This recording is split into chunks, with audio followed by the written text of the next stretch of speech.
बिहार में सीटों को लेकर, सीट बंटवारे को लेकर जो एनडीए में घमासान चल रही थी, लगातार महागठबंधन यह ताक लगाए बैठी थी कि एनडीए में कहीं ना कहीं सीट के बंटवारे में पेच फंस सकता है। तो आपको बता दें कि एनडीए ने यह पूरी तरीके से सोच लिया है कि किस तरीके से सीटों का बंटवारा करना है और देखिए किस पार्टी के खाते में कितने सीट जाएंगे। आपको बता दें कि एनडीए के साथ बिहार में चिराग पासवान की पार्टी के साथ साथ आपको बता दें कि पशुपति पारस की पार्टी भी है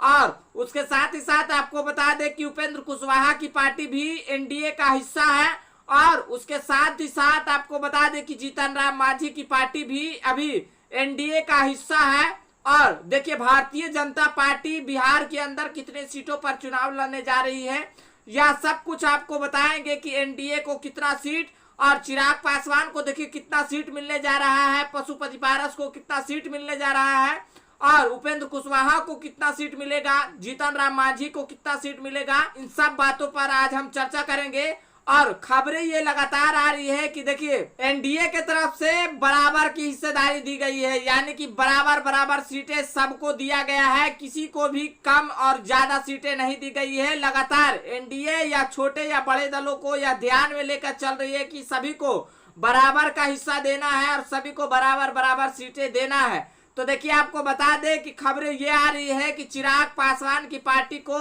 4 सीटें मिलने का अनुमान लगाया जा रहा है, जिस पर हाजीपुर लोकसभा सीट और आपको बता दें कि जमुई लोकसभा सीट चिराग पासवान के खाते में जा सकता है। और इसके साथ ही साथ आपको बता दें कि देखिए पशुपति पारस के खाते में कितने सीट जा सकते हैं। लगातार यह संशय लग रहा था, यह आशंका लग रहा था कि 2 सीट जो है कि पशुपति पारस को मिल सकता है, लेकिन एनडीए की तरफ से खबरें आ रही है कि पशुपति पारस को भी 4 सीट दिया जाएगा और चिराग पासवान को भी 4 सीट मिलेगा। तो लगातार आपको बता दें कि इससे आगे हम आपको बता दें कि देखिए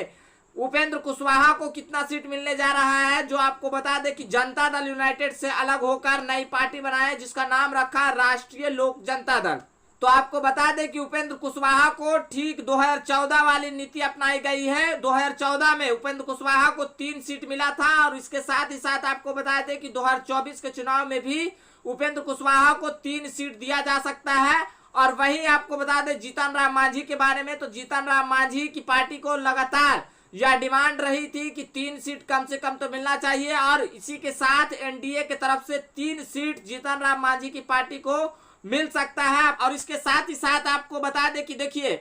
भारतीय जनता पार्टी बिहार में 25 सीटों पर कम से कम चुनाव लड़ेगी और आला कमान से यह आदेश मिला है कि कम से कम तो बिहार में 25 सीटों पर चुनाव लड़ने की तैयारी भारतीय जनता पार्टी कर ली है और भारतीय जनता पार्टी 25 से कम सीटों पर चुनाव लड़ने को तैयार नहीं है। और इसके साथ ही साथ आपको बता दें कि देखिए भारतीय जनता पार्टी ने यह भी सोचकर चला है कि मुकेश सहनी के लिए भी जगह दी जाएगी और अगर मुकेश सहनी एनडीए का हिस्सा बनते हैं तो भारतीय जनता पार्टी ने यह सोचकर चला है कि कुल मिलाकर देखिए अगर 25 सीटों पर भारतीय जनता पार्टी चुनाव लड़ते हैं, 4 सीटों पर चिराग पासवान चुनाव लड़ते हैं, 4 सीटों पर अगर पशुपति पारस की पार्टी चुनाव लड़ते हैं और देखिए 3 सीटों पर अगर उपेंद्र कुशवाहा की पार्टी लड़ते हैं, 3 सीटों पर और आपको बता दें कि जीतन राम मांझी की पार्टी चुनाव लड़ते हैं तो बच जाता है 1 सीट। और देखिए भारतीय जनता पार्टी यह कह रही है कि अगर मुकेश सहनी एनडीए का हिस्सा बनते हैं तो 1 सीट अपने कोटे से देंगे भारतीय जनता पार्टी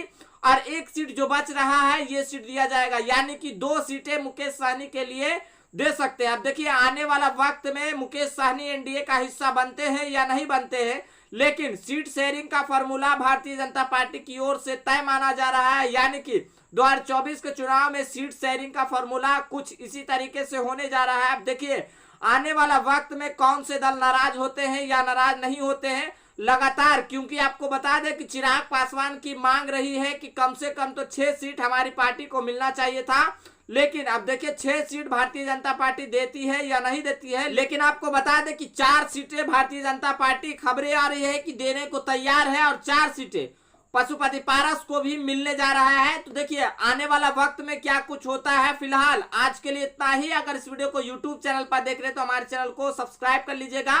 अगर इस वीडियो को फेसबुक पेज पर देख रहे हैं तो हमारे पेज को फॉलो कर लीजिएगा। कमेंट बॉक्स में अपनी प्रतिक्रिया जरूर दें। मिलते हैं अगली वीडियो में, तब तक के लिए जय हिंद, जय भारत।